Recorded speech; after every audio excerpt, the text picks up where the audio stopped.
It appears that West Ham's pursuit of Club Brugge midfielder Ardon Jashari could be back on, as AC Milan and Club Brugge are struggling to come to terms on an agreement. Now, this is coming out of Italy via Gazzetta dello Sport, and it's quite interesting, to be honest, because apparently Club Brugge are already beginning to speak to some Premier League teams, and apparently two other clubs are Nottingham Forest and West Ham. Now, this is interesting because when the window started, and even before the summer, I think, even a few weeks in the build-up, we were linked to every Club Brugge midfielder. We're talking Onyedika, Jashiri, and all the rest. It was basically like West Ham were going to land one of the Club Brugge midfielders, and that kind of has dissipated over the past few weeks. We've had links to Elliott, Morton, players like that, more Premier League-centred midfielders.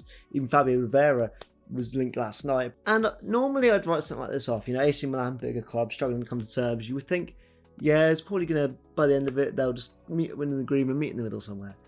But the fact that Club Brugge are the ones that are, reaching out to Premier League teams, not the agents of Jashiri, does imply that they are potentially in a rush to get this guy out the door. I don't know why. He's a great player.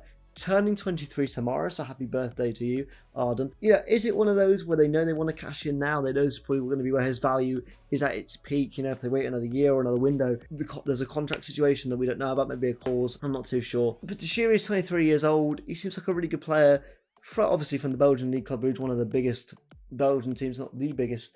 And overall, I think it was a player that when we first got linked to him at the beginning of the window, I think a lot of West Ham fans were excited, including myself. But that was on the basis of, we were going to lose Edson Alvarez, we were going to lose Guido Rodriguez, and, a defensive midfielder like that would make sense to come in. He's so very good at that. He's one of the best in Europe at just passes completion, positive passes, very good at that sort of thing, running through the channels. He's quite good at that.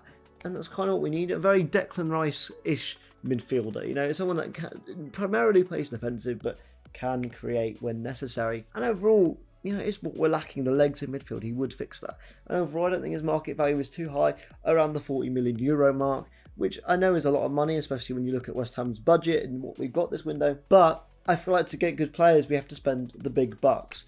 And this is a player that is fully worth the money and will only increase in value with a season in the Premier League. I genuinely believe he could still have a terrible season at West Ham this year and would increase in value. Now, that could be me being entirely silly, but he just seems like someone that would fit the Premier League really well. Obviously, I think it would take time for him to get used to it, but I think the way we play with this new possession-based way of play, the build-up, would suit Jashiri really well. He would treat the club like a stepping stone. I think he'd be here for a couple of seasons and move on. But I think that's kind of good for us because we need players that will treat the club like stepping stones. I think we have been very bad at selling players. Yes, we sold Kudus for profit, but nowhere near as much profit as you would expect. Obviously, the £85 million release clause was not met. And understandably, I think if you were anybody wanting to buy Kudus, if you were the buying club, you'd be thinking, I ain't paying 85 million for him. The 55, 60 million mark that Tottenham did pay was around probably the right value. I hate to say it. I'm not saying that, I don't want to say that Tottenham outdid us, but overall, they did. So yeah, it's been a tough market. It's been tough for West Ham to get profit. It looks like Emerson will be the next one at the door, considering he didn't travel to the US, with him expected to leave. But then again, nothing's really come up. No links to Emerson. Guido Rodriguez in an interview said that he expects to stay at West Ham and expects to give his all, and he's been working very hard in training and working very hard with Potter, and he does believe that this season he will be better. Now, I didn't really see too much of that in the Man United game, but I like to err on the side of positivity, and if he can get better and can show that he has the legs to keep in the Premier League, I would be more than happy for him to stay at the club. When it comes to Jashiri, it's interesting because I understand why he didn't want to come to West Ham over AC Milan. And there was no concrete link, but it was just as soon as AC Milan came in, we sort of it just started to dissipate. AC Milan was the only option. And you know what? AC Milan over West Ham, I understand it. I think any West Ham fan would. But now it seems like a move to the Premier League is probably where he's going to end up. And I think it's just due to money. I think Club Brugge know that going to a Premier League club will give them the most money for the deal, unless it is a big Italian club or a big German club, which, if those are interested, the Premier League makes the most sense. Again, I wouldn't see them being desperately trying to sell him as a red flag in this case. Clubs like this will tend to just try and get the most money they can. These clubs are quite smart. Clubs like Bruges, we may as well cash in when we know the money's going to be at its highest and we can do the most with it and create a good squad for their season, which I think is their priority. And in terms of Jashiri, I think anyone at West Ham would be excited. I think he'd be one of the midfielders that would change our midfield for the better. I don't see it as a red flag either that he wanted to go to AC Milan but before us, because at the end of the day, I don't really subscribe to a player has to pick West Ham as their only choice, because that's not how real life works. You wouldn't go for a job and be like, this is my only choice, this job. Obviously, that you wouldn't publicly go out and say, oh yeah, no, I'd rather join this team or this company or whatever. But you wouldn't hedge your bets on one place. You would go around, you'd see what's available. You wouldn't apply for one job if you were job hunting. You would apply for as many jobs as possible and see where you can end up. And I think that's fine.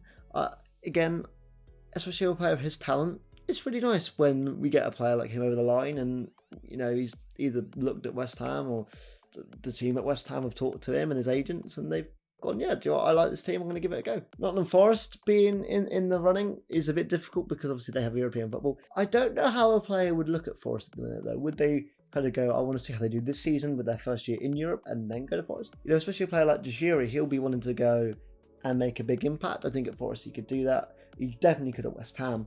You look at the way we played against Manchester United, the midfield is the obvious thing that's holding us back. As a midfielder though, would you go, oh, do you know what? I'd like to go in there and I'd like to help out and I'd like to be the main focal point in the midfield? Or would you go, no, I don't want to go into that, it's a mess. It's tough, isn't it?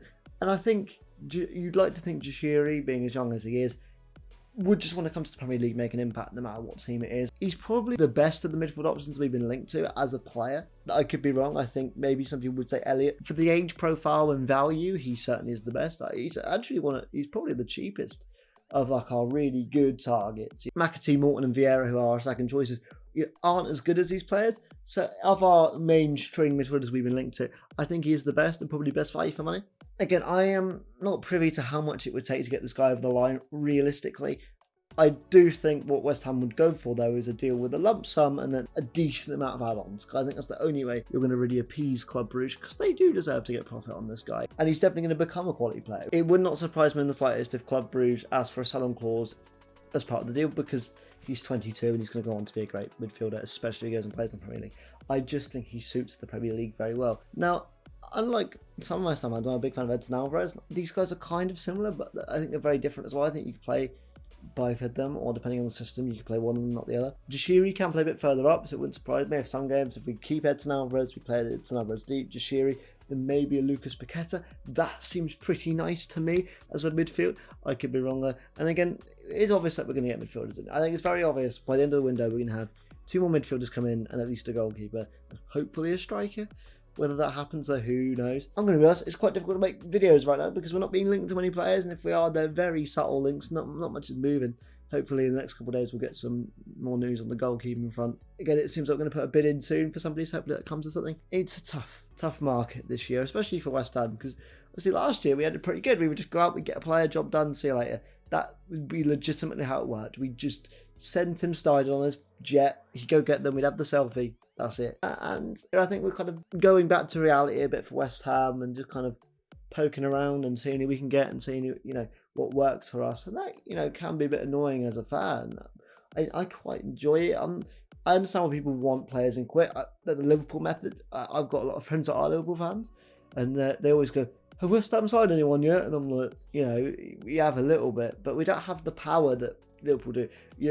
To join West Ham at this point would take a bit of convincing, but what I do believe we have is a manager that can convince players to join West Ham. I think that is our greatest strength, is Graham Potter. No matter what you think of him as a tactical coach, sure, I'm a big fan, but the way he talks to players, the way he treats players seems to be a massive positive. And now I'm not saying that will work for Jashari, I'm not saying Jashari confirmed because of Graham Potter, but what I am saying is we will get players this window just based on Graham Potter. Juff, in his interview, said how he spoke to Graham Potter. I like that, because if the talks with the manager were alright but not not interesting, you would really bring it up in your interview. It wouldn't be the first thing you mentioned about West Ham. You said the fans, you said the players.